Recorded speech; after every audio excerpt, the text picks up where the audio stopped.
आदाब, नमस्कार, good evening, सत श्री अकाल। एक बार फिर आप तमाम लोगों का स्वागत है क्राइम कहानियां विद शम्स। दुनिया में बहुत सारे इत्तेफाक होते हैं, लेकिन आज जो कहानी आपको सुनाने जा रहा हूं उस कहानी में और अभी जो सोनम और राजा रघुवंशी जिसकी कहानी अभी पुरानी भी नहीं हुई, जहन से गई भी नहीं है, इन दोनों कहानियों में कितनी सिमिलरिटी है, कितना इत्तेफाक है, मैं खुद हैरान हूं, दंग हूं।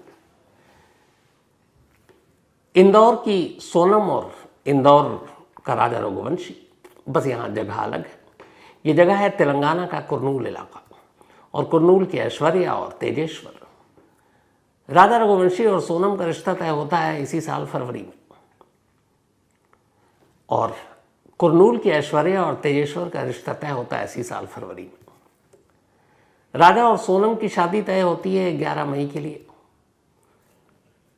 तेजेश्वर और ऐश्वर्या की शादी तय होती है 18 मई के लिए।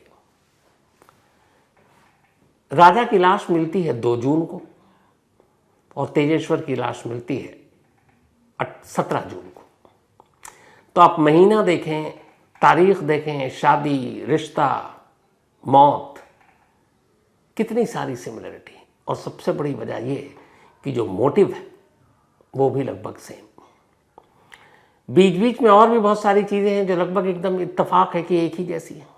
शादी के बाद सोनम राजा से दूर दूर रहती और अपने प्रेमी राज कुशवाहा से फ़ोन पर घंटों बात करती। यहाँ सेम ऐश्वर्या के साथ शादी हो गई, लेकिन जब कॉल डिटेल रिकॉर्ड निकाला गया तो पता लगा 2000 कॉल तो उसने शादी के बाद सिर्फ अपने चाहने वाले को किया, मतलब राज को।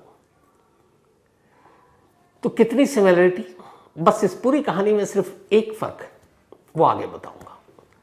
आज की जो कहानी है, जो सोनम और राजा की कहानी को याद दिलाती है, कहानी तेलंगाना के कुरनूल की है।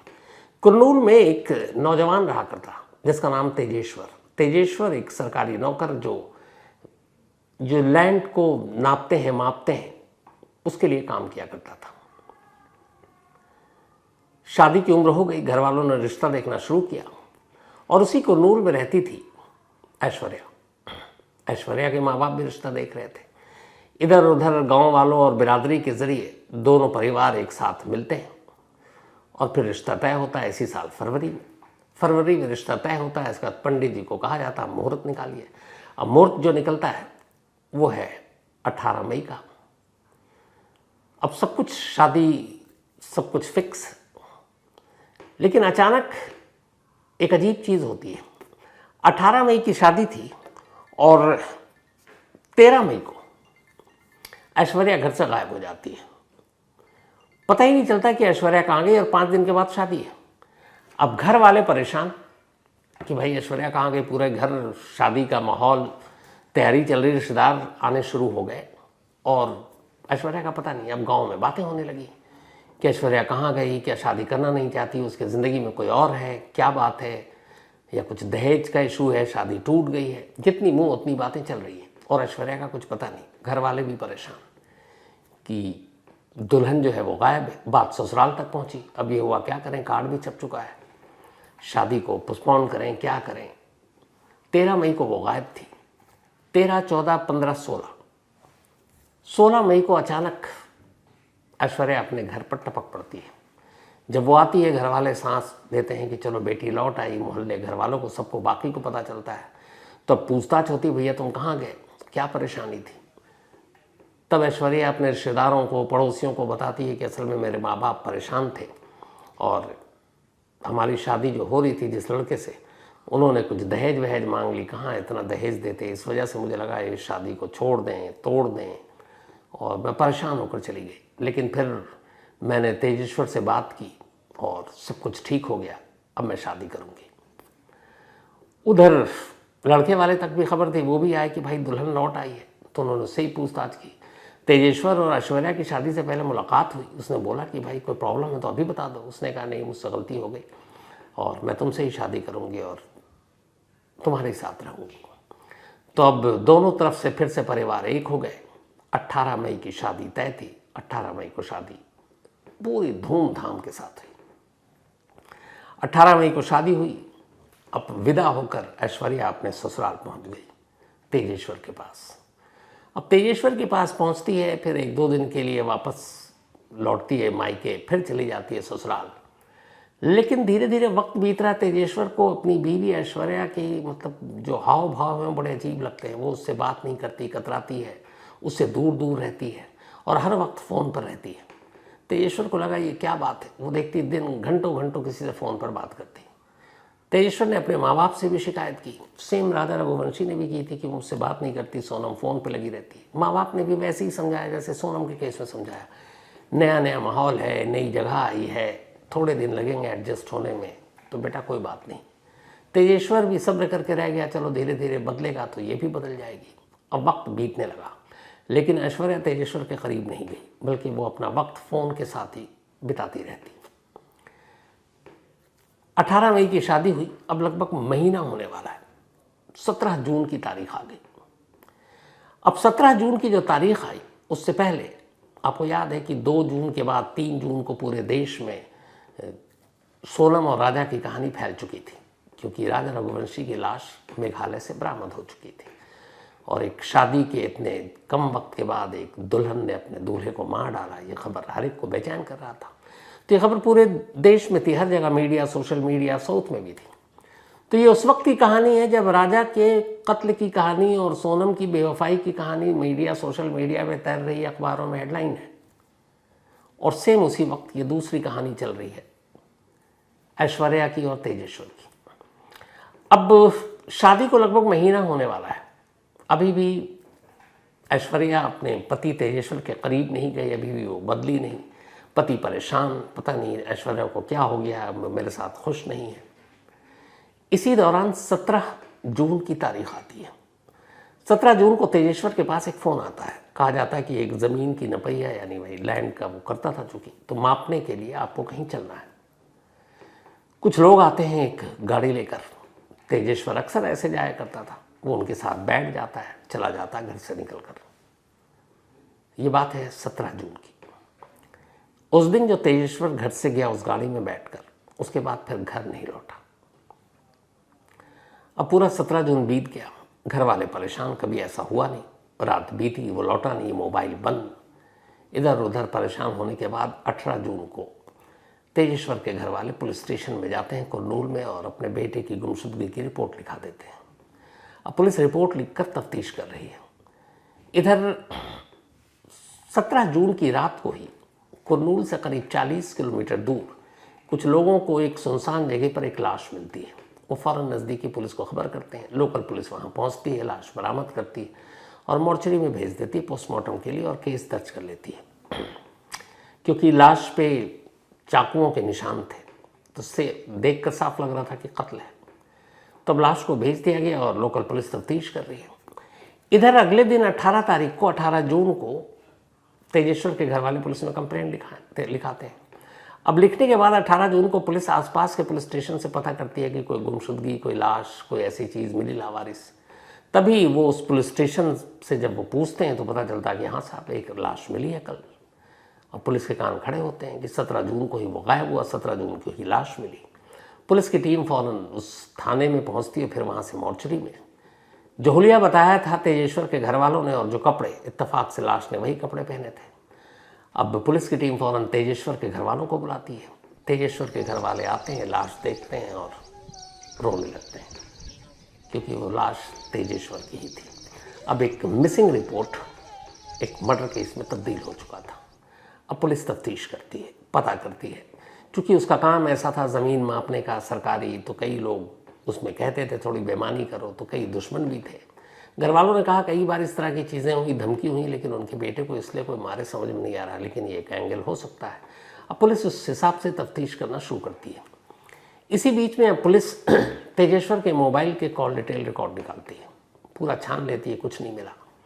इसके बाद घर वालों से पूछती है कोई दुश्मनी, घर वाले भी कहते हैं कुछ नहीं। तभी पुलिस को अचानक पता चलता है कि तेजेश्वर की महीने भर पहले शादी हुई थी। अब चूंकि वो पुलिस मध्य प्रदेश की हो या साउथ इंडिया के किसी स्टेट की हो, राजा और सोनम की कहानी पूरे देश में चर्चा का विषय है। तो कुरनूल पुलिस को भी ये कहानी मालूम थी। अब अचानक कुरनूल पुलिस को लगा कि इन दोनों की भी शादी सिर्फ महीने भर पहले हुई, तो कहीं कुछ सोनम जैसा ही एंगल तो नहीं है। जैसे ही ये ख्याल पुलिस के जहन में आया, पुलिस ने फौरन अब राज इसके तेजेश्वर के बाद के नंबर जो उनके पास थे उसकी CDR निकालने का फैसला किया। जब कॉल डिटेल रिकॉर्ड निकाला तो पुलिस दंग रह गई। उसे देखा कि सोनम ने पिछले 1 महीने में, ख़ासतौर पर शादी के बाद जब से वो ससुराल आई है, एक नंबर पर लगातार बात कर रही है और वो बात का ड्यूरेशन काफ़ी है। और सबसे अजीब बात ये थी कि 1 महीने में जब नई एक नवीली दुल्हन ससुराल पहुंची हो, वो अपने माँ बाप भाई बहन की बजाय किसी और शख्स से बात कर रही हो, और वो भी घंटों। इन 1 महीने में, 1 महीने भी पूरे नहीं हुए थे, 1 दिन बाकी था भी, क्योंकि 18 मई को शादी हुई और 17 जून को ही तेजेश्वर गायब हो गया था। 2000 कॉल थे उस नंबर पे, 2000 कॉल, और घंटों में थे। अब पुलिस को डाउट हुआ कि ये क्या बात है कि एक दुल्हन ससुराल में अपने पति और सास ससुर के अलावा किसी और से इतनी लंबी बातें कर रही है। जब उस नंबर को खंगाला गया तो पता चला कि वो नंबर एक शख्स का है जो एक बैंक में एम्प्लॉय है। अब पुलिस ने फिर तेजेश्वर के घर वालों से पूछताछ शुरू की कि शादी कैसे हुई, ऐश्वर्या को आप कितना जानते हैं, शादी के बाद आपने क्या परिवर्तन देखा। अब घर वाले छोटी छोटी चीज़ें याद करके बताना शुरू करते हैं और उनके भी दिमाग में ये बात बैठ गई है, क्योंकि वो भी सोनम और राजा की कहानी को जानते थे। उन्होंने कहा, बार बार हमारा बेटा तेजेश्वर कहता था कि जो बहू है बहुत कटी कटी सी रहती है, पास नहीं आती है और घंटों फ़ोन पे ही रहती है। आई तो वो ससुराल विदा होकर, लेकिन कभी ससुराल को अपनाया नहीं, तो हमें भी कुछ शक है। अब वो 2000 कॉल, घंटों बातें, एक बैंक एम्प्लॉई, और शादी के दिन, शादी के अगले दिन, विदाई के दिन, ससुराल पहुंचने के दिन से लेकर लगातार जिस दिन तेजेश्वर गायब हुआ उस दिन भी कई कॉल। पुलिस को शक हुआ। अब पुलिस ने ऐश्वर्या को थाने बुलाया और उससे पूछताछ की। जब उससे पूछताछ खत्म हुई, उसके बाद पुलिस की टीम ऐश्वर्या के घर जाती है। ऐश्वर्या की अब माँ को उठाती है, यानी तेजेश्वर की मदर इन लॉ सास, उन्हें थाने लाती, उनसे पूछताछ करती है। और थोड़ी देर के बाद पुलिस ऐलान करती है कि तेजेश्वर के कत्ल के इल्ज़ाम में उसने तेजेश्वर की नई नवेली दुल्हन ऐश्वर्या और उसकी माँ यानी तेजेश्वर की सास दोनों को गिरफ्तार किया। अब ये सुनकर हर कोई दंग। सोनम के केस में चलो सोनम ने किया था, बट यहाँ ऐश्वर्या की माँ कैसे कत्ल में शामिल हो सकती है। उधर पुलिस की एक टीम गई उस बैंक एम्प्लॉय को ढूंढने, पर इत्तेफाक से उसे तब तक पता चल चुका था कि ऐश्वर्या और उसकी मां पुलिस स्टेशन में, वो गायब हो गया। अब पुलिस ने जो उन दोनों से कहानी सुनी, तो उस कहानी को सुनने के बाद जो सच्चाई सामने आई वो ये थी। वो जो बैंक एम्प्लॉय है, ऐश्वर्या की मां के साथ असल में उसका अफेयर था, और लंबे वक्त से। धीरे धीरे वक्त बीता, वो दोनों छुप छुप कर मिलते भी थे। अब वक्त बीता तो एक वक्त ऐसा आया, अब जब माँ के साथ साथ उस बैंक एम्प्लॉय का ऐश्वर्या के साथ भी अफेयर शुरू हो गया। यानी एक साथ वो माँ से भी प्यार कर रहा था और उसकी बेटी से भी। अब ये सिलसिला चलता रहा और सब कुछ बेरोक टोक नॉर्मल, किसी को पता नहीं। फिर एक वक्त ऐसा आया जब माँ बेटी दोनों को इस बात का पता चल गया कि वो दोनों ही उस लड़के से प्यार करते हैं। फिर भी दोनों ने समझौता किया, खामोश रहे, फिर भी सब ठीक चलता रहा। अब ये आया कि ऐश्वर्या की शादी के लिए समाज, बिरादरी, रिश्तेदारों की तरफ से दबाव था, तो लड़का भी देखना है। फिर ये भी एहसास था कि शादी उस बैंक एम्प्लॉय से तो होगी नहीं, क्योंकि माँ का भी प्रेमी है, बेटी का भी प्रेमी है। शादी के बाद फिर वो दामाद बन जाता है रिश्ते में, तो क्या किया जाए। तो बीच का हल ये निकाला कि चलो ऐश्वर्या की कहीं और शादी कर देते हैं और ये सिलसिला चलता रहेगा। माँ बेटी दोनों की मर्जी थी, शादी हो गई।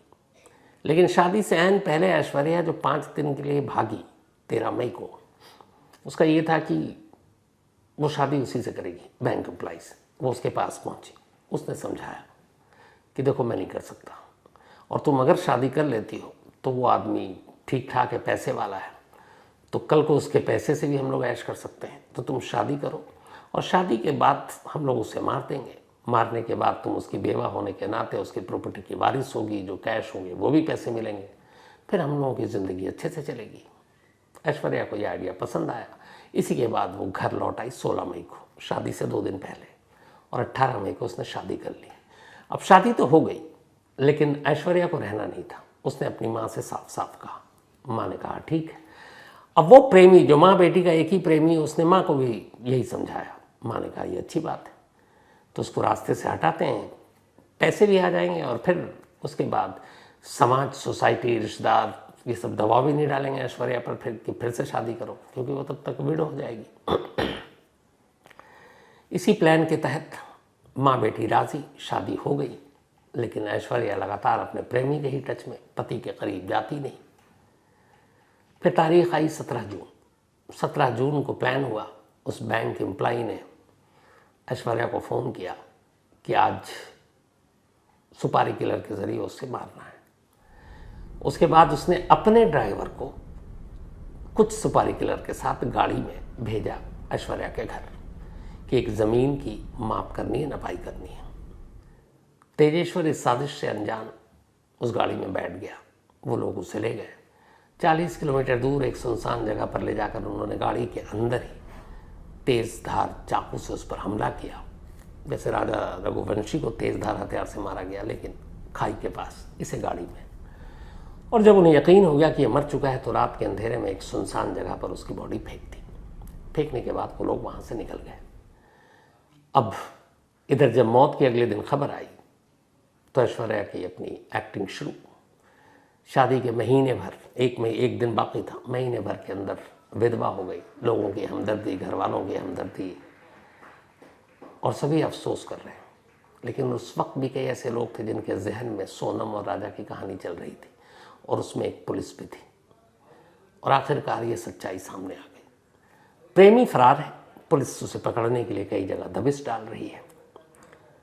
लेकिन कैसे एक केस जो जहन में रहता है वो दूसरे केस को इन्वेस्टिगेट करने में मदद पहुंचाता है, ये एग्जाम्पल है। और कितनी सिमिलरिटी जो मैंने आपको शुरू में बताई, चाहे वो महीना हो फरवरी का जब रिश्ता तय हुआ, चाहे वो महीना हो शादी का, मई का महीना, 11 मई सोनम की शादी, 18 मई ऐश्वर्या की शादी, 2 जून उसकी मौत, हालांकि कत्ल राजा के 23 मई को हुआ था, लेकिन 2 जून लाश बरामदगी, 17 जून तेजेश्वर का कत्ल,